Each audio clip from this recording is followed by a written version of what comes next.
اس حدیث کا موضوع یہ ہے کہ اگر زمین پر پیشاب کر دیا جائے تو اس کو پاک کرنے کا طریقہ کیا ہے. اور اس کے راوی انس بن مالک رضی اللہ عنہ ہیں، خادم رسول اللہ صلی اللہ علیہ وسلم. فرماتے ہیں کہ جاء اعرابی، ایک اعرابی آیا. اعرابی واحد کا صیغہ ہے، اس کی جمع اعراب. اور اعرابی اس شخص کو کہتے ہیں جو دیہات میں رہنے والا ہو. اس کو بدوی بھی کہا جاتا ہے، بدوی یا بدو. دیہاتی ہو اور دیہات کا رہنے والا ہو. تو مدینہ کے اطراف میں یہ اوالی مدینہ دیہات کے علاقے تھے. یہاں سے اکثر اعرابی آیا کرتے تھے اور کوئی سوال کرنے کے لیے، کوئی بات معلوم کرنے کے لیے. تو یہ ایک اعرابی آیا، فبال فی طائفۃ المسجد، اور اس نے مسجد کے کونے میں پیشاب کر دی. فزجرہ الناس، اس کو لوگوں نے ڈانٹا، بلکہ صحابہ اٹھے اسے روکنے کے لیے، بلکہ اس کو مارنے کے لیے. فنہاہم النبی صلی اللہ علیہ وسلم، تو رسول اللہ صلی اللہ علیہ وسلم نے صحابہ کو روک دیا، منع فرما دی. فلما قضا بولہ، جب وہ پیشاب کر چکا تو امر النبی صلی اللہ علیہ وسلم بذنوب من ماء، تو رسول اللہ صلی اللہ علیہ وسلم نے حکم دیا کہ پانی کا ایک ڈول بھر کے لاؤ. پانی کا ایک ڈول بھر کے لاؤ. ذنوب اس ڈول کو بولتے ہیں جو پانی سے بھرا ہوا ہو. اگر پانی سے خالی ہو تو اس کو ذنوب نہیں کہتے، اس کو دلون کہہ سکتے ہیں. جب تک پانی موجود نہ ہو اس کو ذنوب نہیں کہا جا سکتا. تو ذنوب من ماء، پانی کا ایک ڈول بھر کے لاؤ. فأحریق علیہ، صحابہ لائے تو اس پیشاب پر اس کو بہا دیا گیا. فرمایا کہ اس مسجد کی یہ زمین اس سے پاک ہو جائے گی. تو یہ اعرابی، اس کا نام مذکور نہیں ہے اور شارحین حدیث نے کوئی نام اس کا ذکر نہیں کیا، لیکن ایک اعرابی کی آمد بہت سی احادیث سے ملتی ہے. جو سواری پر آیا تھا اور سواری سمیت مسجد میں داخل ہو گیا تھا، اور نبی علیہ السلام کو دور سے دیکھا تو دور سے پکارنے لگا، یا محمد یا محمد. بدو تھا، اس کو جو شہری پروٹوکول اور آداب کا اس کو علم نہیں تھا. اور پھر جب مسجد میں آیا تو اس کو پیشاب کی حاجت ہوئی تو کونے میں بیٹھ کر پیشاب کرنا شروع کر دیا.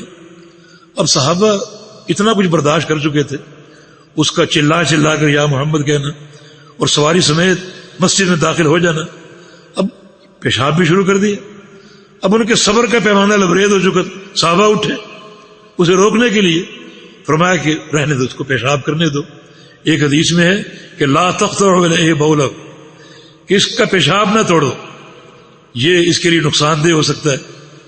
اور تم اس کو اگر پکڑو گھبرا کر یہ اٹھ جائے تو اس کے کپڑے ناپاک ہو جائیں گے. ان بہت سی باتیں، بہت سی وجوہات آپ نے منع فرما دی. جب وہ فارغ ہو چکا، اور یہ آپ کی کمال شفقت اور کمال محبت ہے جس کا مظاہرہ آپ نے فرمایا. اور انک لعلی خلق عظیم، خلق عظیم کا مظاہرہ، عملی مظاہرہ. اور پانی بہا دیا اور بعد میں اس کو بلایا، اپنے قریب بٹھایا. فرمایا کہ مساجد اللہ کے گھر ہیں، اور اللہ کے گھر نماز کی اقامت کے لیے ہوتے ہیں، تلاوت قرآن کے لیے ہوتے ہیں، اور اللہ کے ذکر کے لیے ہوتے ہیں. اور اس اللہ کے گھروں میں اس قسم کی گندگی پھیلانا ناجائز ہے اور حرام. اس کو آپ نے نصیحت دے دی، اس نے سمجھ لیا اور قبول کر لی. تو کیا بات ثابت ہوئی کہ زمین اگر کچی زمین ہے تو اس کی جو پاکیزگی کا طریقہ ہے، اس پر اگر پیشاب کر دیا جائے تو اس پر پانی ایک اچھی مقدار میں بہا دینا اس کو پاک کر دے گا. اتنا کافی ہے. بعض فقہا نے اس زمین کو کھودنے کا قول اختیار کیا. نہیں، جہاں تک پیشاب گیا ہے وہاں تک زمین کھودی جائے تاکہ پیشاب اندر جذب ہو جائے، پھر پانی بہایا جائے تاکہ پانی پیشاب کے ساتھ اندر جذب ہو جائے. زمین کا جذب کرنا یہ کھودے بغیر بھی ممکن. ان فقہا کی دلیل چند احادیث سے سب ضعیف ہے.